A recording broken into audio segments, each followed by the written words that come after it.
के लिए बहुत ज़्यादा चैलेंजेस आते हैं अगर महिला कोई फाइट कर रही है, और वो तब ज़्यादा चैलेंजेस आती है जब महिला काबिल होती है। समझ रहे हैं आप मेरी बात को, कि महिला कोई बहुत ज़्यादा अगर काबिल है तो अगर उसका बराबरी कोई नहीं कर सकता है तो उस पर कहीं ना कहीं बहुत प्रकार के जो मैडम मेरे साथ है जो अपने चैनल के माध्यम से हजारों लोगों तक मेरी बात पहुंचा रही है। तो आप तो सब घर घर जाकर अपनी बातों को पहुंचा पा रहे हो, लेकिन सोशल मीडिया की जो यहाँ पर बिल्कुल इतनी बड़ी शेरनी बैठी हुई है, तो हमें ऐसे घबराने की कोई आवश्यकता नहीं। प्रत्यक्ष रूप से मेरे बारे में बहुत सारे कुछ गलत बातों की अफवाह के रूप में फैलाया जा रहा है ना, क्योंकि मैं एक महिला हूँ। और आपने बहुत सही बात की कि मैं महिला ही नहीं हूँ, एक प्रबल महिला हूँ। की भी बात करूँ तो आप भी सभी लोग जानते हैं कि बहुत सारे ऐसे प्रतिद्वंदी भी हैं जो नगर पालिका में भी अपनी सीट चाहते थे, फिर आज ग्रामीण क्षेत्र में भी चाहते हैं, और ऐसे ना जाने बहुत सारे कयास लगाकर बैठे हुए हैं। तो मैं आप सभी को हाथ जोड़कर निवेदन करूंगी। बाकी मुझे इस बात से बहुत ज्यादा फर्क पड़ता नहीं है, क्योंकि मेरे जो शुभ चिंतक हैं हिमानी पांडे जैसी, आप इस प्रकार का दुष्प्रचार अगर एक महिला होने के नाते कर रहे हैं तो ये बिल्कुल भी आपके लिए भी शोभा नहीं देता है।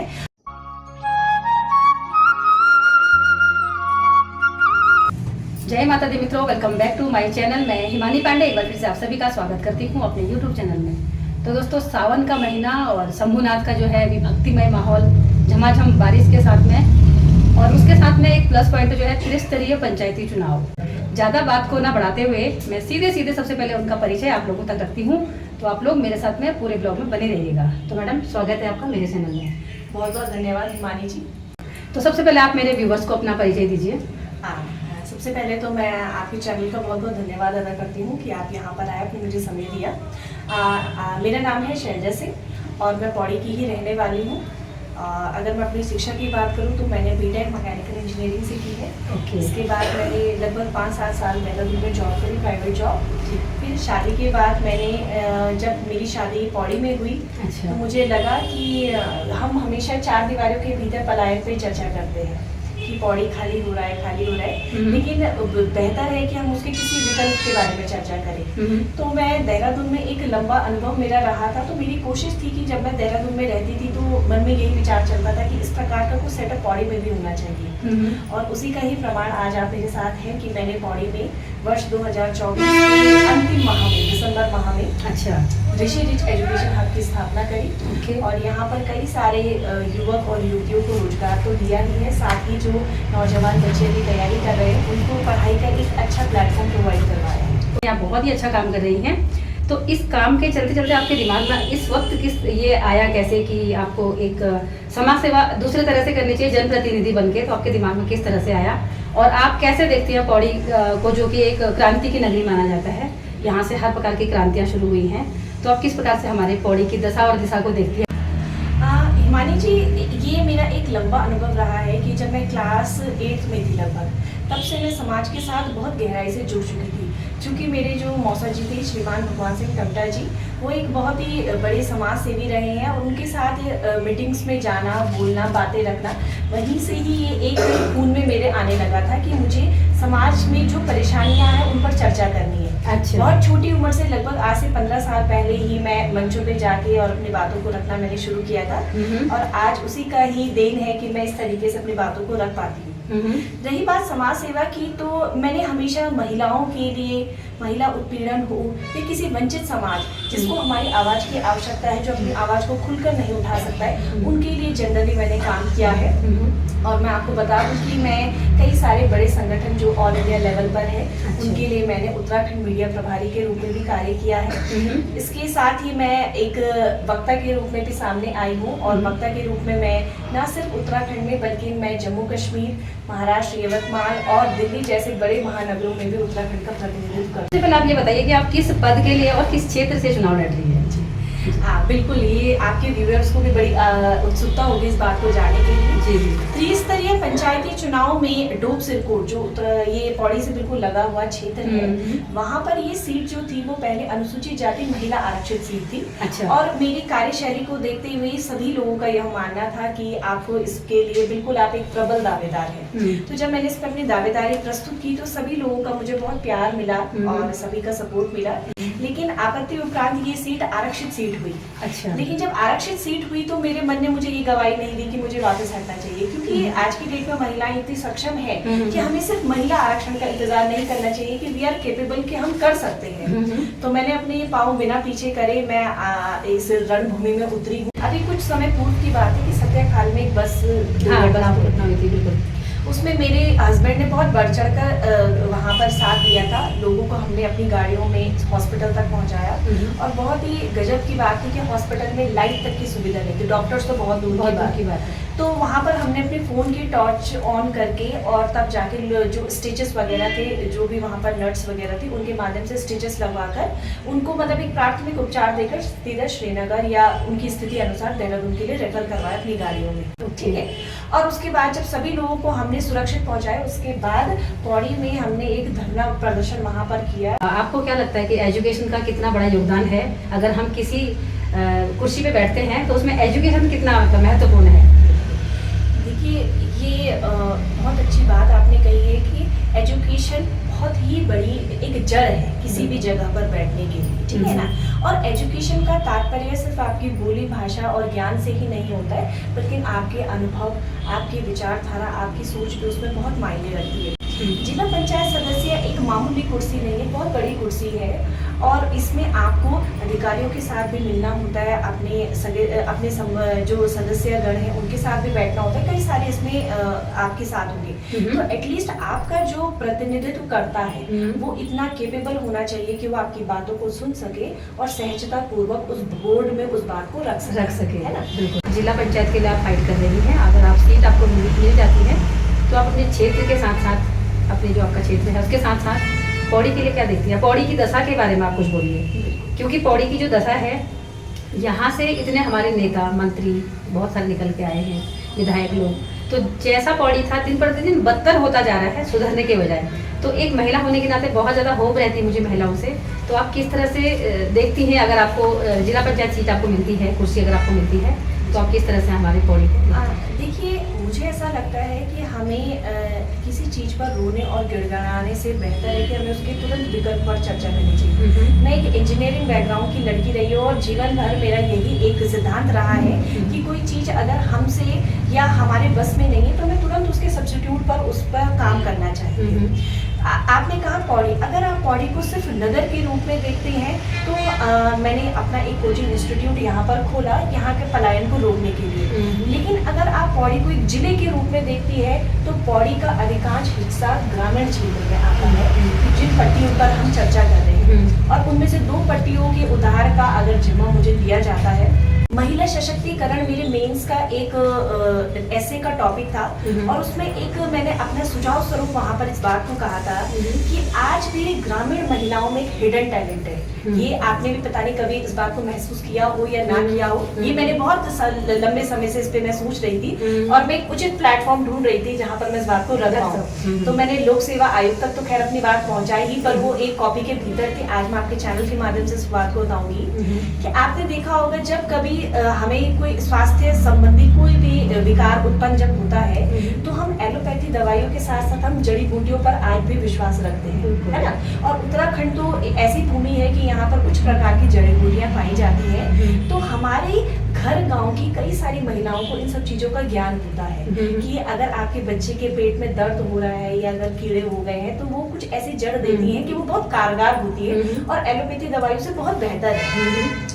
तो जहाँ हम मेडिकल में इतने खर्चे कर रहे हैं, इतनी लाखों की पढ़ाई हम कर रहे हैं, वहाँ इस प्रकार का टैलेंट अगर हमारे ब्लड में है तो ये आपकी और हमारी जिम्मेदारी भी बनती है कि हम इसके लिए एक ऐसा प्लेटफॉर्म तैयार करें कि इन महिलाओं के इस टैलेंट को हम एक रोजगार का माध्यम बनाएं। बिल्कुल। जिला पंचायत की आपको अगर पद मिल जाता है अध्यक्ष का, तो आप किस तरह से विकास कार्य करेंगी? तो मैं चाहूंगी कि आपके कई सारे व्यूवर्स ऐसे होंगे जो ठेठ पहाड़ी क्षेत्रों से हैं, तो उन्हें ये ना लगे कि नहीं मैडम गढ़वाली ज्वाइन नहीं कीजिए। तो हम चाहेंगे कि अब हम आगे की बात गढ़वाली में शुरू। बिल्कुल बिल्कुल। शिक्षा का प्रति रुझान मेरे बचपन बटे नहीं है। अच्छा। मेरी जो प्राथमिक शिक्षा है वो पौड़ी का एवरग्रीन पब्लिक स्कूल बटन रहे, वेका बाद में गुरु रामराय बटी 10वीं करी और 11वीं 12वीं GGIC बटी करी। अच्छा। और वहाँ का बाद में फ्रेश बीटेक में एडमिशन ली घुड़दौड़ी बटी। अच्छा। और व्यवहार अपनो हमेशा इन रखी कि छोटा दल छोटो और बड़ा दल बड़ो। और वे कोई फल आज मैं का मिन्नू जो कि घुड़दौड़ी को हर एक स्टाफ इडवाल से पट्टी में जो बिल्कुल पूर्ण निष्ठा भाव से मैं दगड़ी खड़ू जो एक पिता का रूप में, एक भाई का रूप में, एक दगड़िया का रूप में। वेका बाद मिन आपने बताया कि मिन पौड़ी में एक छोटो मोटो अपना रोजगार भी खोली और बहुत सारा लोगों को मैंने रोजगार दे रहा हूँ, एक छोटो से प्रयास करेंगे। लेकिन दीदी इनसे कि जब हम देहरादून जाना और वक्त हम 20-30 हज़ार रुपये कमाना और पौड़ी में रह के अगर आप 10 हज़ार रुपये भी कमाना चाहते तो औसत हुई निकल बिल्कुल। कि लेकिन जब हम देहरादून में जाना तो वक्त कमरा किराया खाना पीना कई खर्चा भी जाना घर आने समस्या कई मैं आपको बताऊं कि जब मैं देहरादून रहूँ चाहूँ और जब मैं घर बैठे जाऊँ चाहूँ देहरादून मतलब जब 2-4 दिन छुट्टी है नहीं प्राइवेट नौकरी में इन रहूँ कि ज़्यादा छुट्टी नहीं मिल जाए तो मैं इन बुकरा बुकरी करे रहूँ कि निर्वाह के नौकरी के बने होगी मतलब हम अपना जमीन दगड़ी अपना घर परिवार दगड़ी इतना जुड़िया छा कि बहुत बुरा फील हो जो तो वही चीज आज का नौनिया झिन्ना छन तो वे की एक थोड़ी सी कड़ी मिन जोड़ी थी कि आप अपना घर से बिना दूर जाया अपना भविष्य से सुरक्षित कर सकते। अब मैं आपके चैनल के माध्यम से जनता से यही आग्रह करना चाहूँगी कि जब आपके पास एक ऐसा अवसर है कि जब एक पढ़ा लिखा शिक्षित व्यक्ति समाज के लिए समर्पित व्यक्ति एक प्रत्याशी के रूप में आपके बीच में है तो आपको ऐसे व्यक्ति को जरूर अवसर देना चाहिए और बाकी आपका जो भी निर्णय होगा वो सराखों पर है। जिला पंचायत सदस्य के लिए जो मेरा खाना संख्या है वो 6वां है और मेरा चुनाव चिन्ह कैंची है। मैं आपके चैनल के माध्यम से आप सभी को एक और बात सूचित कर देती हूँ कि अभी वर्ष 2024 दिसंबर माह में मुझे एक राष्ट्रीय पुरस्कार से भी सम्मानित किया गया, वीरांगना सावित्रीबाई फुले राष्ट्रीय पुरस्कार। और मैं आपका भी बहुत बहुत धन्यवाद अदा करती हूँ आपके चैनल का कि आपने इतने व्यस्तता भरे समय में मुझे कवर करने की कोशिश करी है और एक महिला को बढ़ाने का जो आपका एक मतलब आप इस पे कार्य कर रही है इसके लिए सभी महिलाएं हमेशा आपकी आभारी रहेंगी। तो मैम आपको मैंने बीच में थोड़ा रोकते हुए एक क्वेश्चन और कर रही हूँ कि महिलाओं के लिए बहुत ज़्यादा चैलेंजेस आते हैं अगर महिला कोई फाइट कर रही है और वो तब ज़्यादा चैलेंजेस आती है जब महिला काबिल होती है। समझ रहे हैं आप मेरी बात को कि महिला कोई बहुत ज़्यादा अगर काबिल है तो अगर उसका बराबरी कोई नहीं कर सकता है तो उस पर कहीं ना कहीं बहुत प्रकार के जो एलिगेशन हो गए या रोकने के लिए वो आगे ना बढ़ पाए।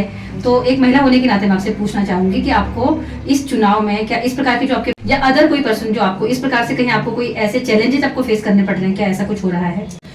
देखिए अगर मैं बात करूं चुनाव की तो मैं जैसे मैंने बताया मैं एकमात्र महिला प्रत्याशी हूं और बाकी जो 6 है वो पुरुष प्रत्याशी हैं। अच्छा। तो ऐसे मुझे प्रत्यक्ष रूप से तो किसी प्रकार का कोई भी चुनौती सामने नहीं करनी पड़ी है लेकिन अप्रत्यक्ष रूप से मेरे बारे में बहुत सारे कुछ गलत बातों की अफवाह के रूप में फैलाया जा रहा है।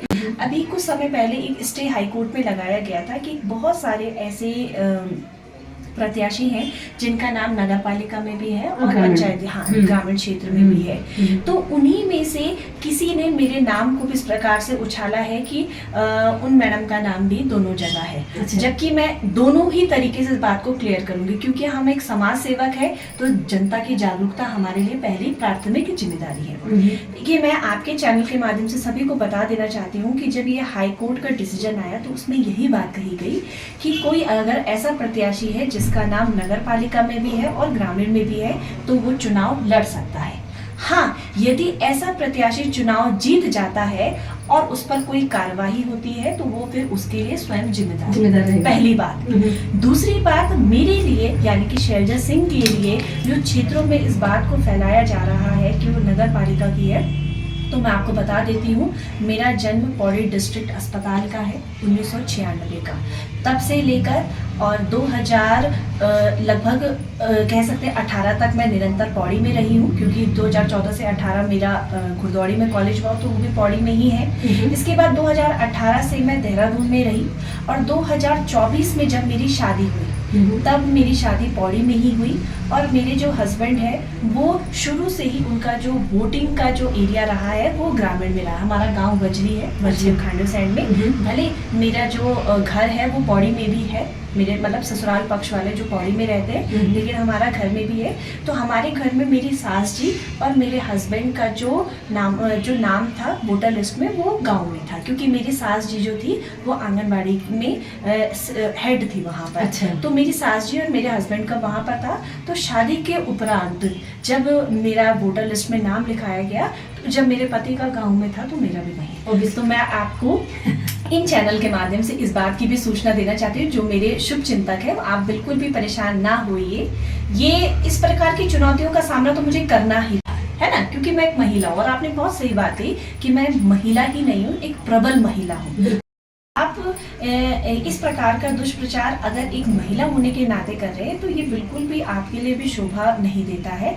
और अगर आप एक प्रतिद्वंदी के रूप में कर रहे हैं तो फिर ऐसे में तो अगर मैं और प्रतिद्वंदियों की भी बात करूं तो आप भी सभी लोग जानते हैं कि बहुत सारे ऐसे प्रतिद्वंदी भी हैं जो नगर पालिका में भी अपनी सीट चाहते थे, फिर आज ग्रामीण क्षेत्र में भी चाहते हैं, और ऐसे ना जाने बहुत सारे कयास लगाकर बैठे हुए हैं। तो मैं आप सभी को हाथ जोड़कर निवेदन करूंगी, बाकी मुझे इस बात से बहुत ज़्यादा फर्क पड़ता नहीं है, क्योंकि मेरे जो शुभ चिंतक हैं हिमानी पांडे जैसी मैडम मेरे साथ है, जो अपने चैनल के माध्यम से हजारों लोगों तक मेरी बात पहुंचा रही है। तो आप तो सब घर घर जाकर अपनी बातों को पहुंचा पा रहे हो, लेकिन सोशल मीडिया की जो यहाँ पर बिल्कुल इतनी बड़ी शेरनी बैठी हुई है, तो हमें ऐसे घबराने की कोई आवश्यकता नहीं।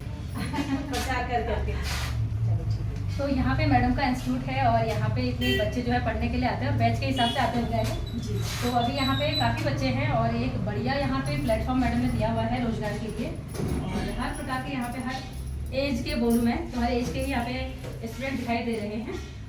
तो यहाँ पे कितना समय हो गया आपको?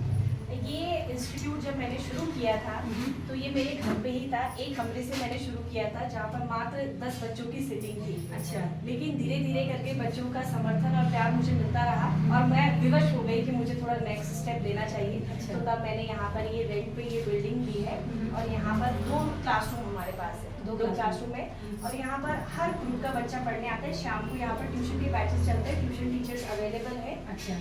और ये मॉर्निंग का जो टाइम होता है इसमें कोचिंग के बच्चे से। तो मेरा भी यहाँ पे मैडम के इंस्टीट्यूट में आने का ये भी एक उद्देश्य था कि जितने भी बच्चे अगर हमारे चैनल को देखते हैं, जिनके पेरेंट्स भी देखते हैं, अगर किसी चीज़ की आपको तैयारी करनी है तो यहाँ पे मैडम के इंस्टीट्यूट में जरूर से आइएगा। यहाँ पे आप देख सकते हैं कि पलायन को रोकने के लिए यहाँ पे कितनी बढ़िया सुविधाएं मैडम ने दी हैं, और जितने भी व्यूअर्स देख रहे हैं हमारे पौड़ी के लोकल के, तो आप लोग जरूर से एक बार सैलजा मैडम से यहाँ पे मिलिएगा।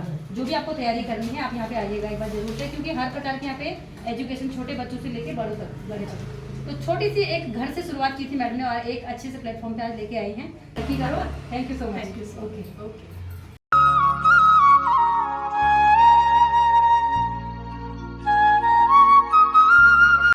ग्रुप बी और ग्रुप सी लेवल के एग्जाम से उन सभी की उत्कृष्ट तैयारी यहाँ पर करवाई जाती है और अलग अलग सब्जेक्ट के अनुसार यहाँ पर फैकल्टीज अवेलेबल है। इसके साथ ही ट्यूशन का प्लेटफॉर्म भी हमने यहाँ पर छोटे बच्चों के लिए प्रोवाइड करा है, जिसके लिए टीचर्स अवेलेबल है। एक हेल्दी एटमॉस्फेयर यहाँ पर है, बच्चों के लिए पढ़ाई की ज़्यादा से ज़्यादा सामग्री हमने यहाँ पर प्रोवाइड करवाई है, और टेस्ट सीरीज भी बच्चों को हम देते हैं। अभी आप देख रहे हैं आज सैटरडे का दिन है, तो यहाँ पर बच्चे अभी टेस्ट दे रहे हैं। तो यहाँ पर मंडे टू फ्राइडे क्लासेस चलती है और सैटरडे को वीकली टेस्ट होते हैं।